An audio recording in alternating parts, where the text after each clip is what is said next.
வீட்டுக்குள் பேச்சு மூச்சு இன்றி மயங்கி கிடந்த தாய் தந்தை மருத்துவமனைக்குள் நுழைவதற்கு முன் பரிதாபமாக பிரிந்த உயிர். கட்டிலுக்கு அடியில் இருந்த ஊசிகளை வைத்து துப்பு துலக்கிய காவல்துறையினர். பெற்ற மகளே தாய் தந்தைக்கு யமனானது ஏன்? கொலை செய்யும் அளவிற்கு அப்படி என்ன காரணம்? நடந்தது என்ன?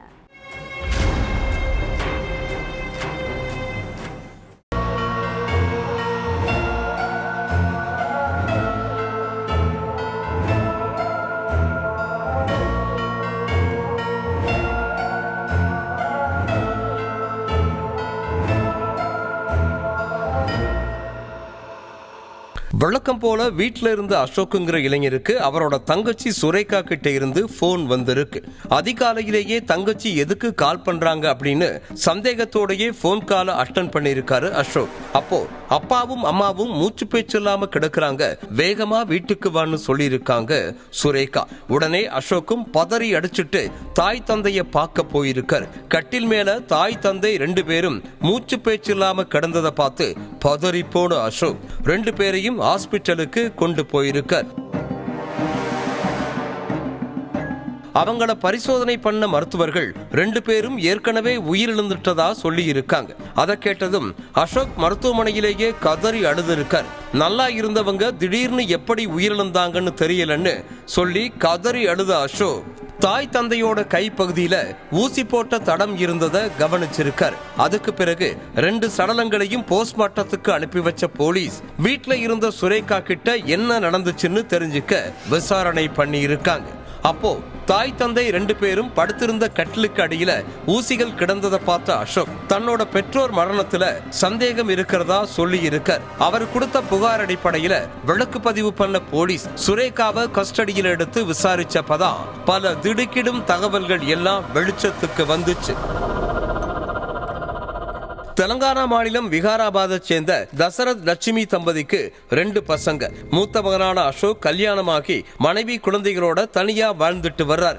இதுக்கு நடுவுல இளைய மகள் சுரேகாவுக்கு தந்தை தசரத் வரன் பார்த்துட்டு இருந்திருக்கார். இந்த சூழல்ல சுரேகாவும் அதே கிராமத்தை சேர்ந்த ஆட்டோ ஓட்டுநரும் காதலிச்சதா சொல்லப்படுது. மகளோட காதல் விஷயம் தெரிஞ்சு சுரேகாவோட அப்பா தசரத் கோபப்பட்டிருக்காரு. அதுக்கு முக்கிய காரணம் அந்த ஆட்டோ டிரைவர் வேற சாதியை சேர்ந்தவரு. என்ன நடந்தாலும் வேற சாதி பையனுக்கு என் பொண்ணை கட்டி கொடுக்க மாட்டேன்னு தசரத்தும் தாய் லட்சுமியும் பிடிவாதமா இருந்திருக்காங்க. அதே மாதிரி சுரேகாவும் தன்னோட காதல்ல உறுதியா இருந்திருக்காங்க. இதனால பெற்றோருக்கும் மகளுக்கும் இடையில கடந்த சில நாட்களாகவே அடிக்கடி மோதல் ஏற்பட்டிருக்கு. தன்னோட மகள் வேற சாதி பையனை கல்யாணம் பண்ணிட்டா ஊர் முன்னாடி தலை குனிஞ்சு நிக்க வேண்டி இருக்கும்னு நினைச்ச தசரத் மகள் கிட்ட இந்த காதலை குழி தோண்டி புதைச்சிருன்னு எவ்வளவோ சொல்லி பார்த்தும் சுரேகா அதை கேட்கல. இப்படியே போயிட்டு இருந்தா அப்பாவும் அம்மாவும் நம்மள காதலன் கூட சேர்த்து வைக்க மாட்டாங்கன்னு நினைச்ச சுரேகா காதலனுக்காக பெத்த தாய் தந்தைன்னு கூட பார்க்காம கொலை செய்யவும் முடிவெடுத்திருக்கா. சம்பவத்தன்னைக்கு தான் நர்ஸா வேலை பார்க்கிற ஹாஸ்பிட்டல்ல இருந்து 4-5 அனஸ்தீசியா ஊசிகளை வீட்டுக்கு எடுத்துட்டு வந்திருக்கா.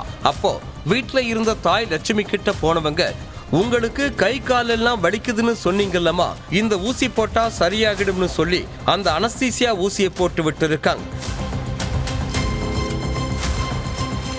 அதை போட்டதும் தாய் லட்சுமி கொஞ்ச நேரத்திலேயே மயக்கம் அடைஞ்சு உயிரிழந்துட்டாங்க. அதுக்கு பிறகு வேலையில இருந்து வந்த தசரத்துக்கும் அதே டைலாக சொல்லி ஊசியை போட்டிருக்கா சுரேகா.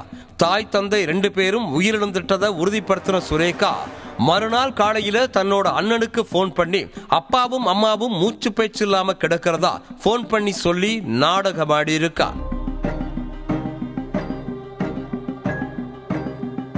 விசாரணையில மொத்த உண்மைகளும் தெரிய வரவே சுரேகா மேல கொலை வழக்கு பதிவு பண்ண போலீஸ் அவளை கைது பண்ணி ஜெயிலில் அடைச்சிருக்காங்க.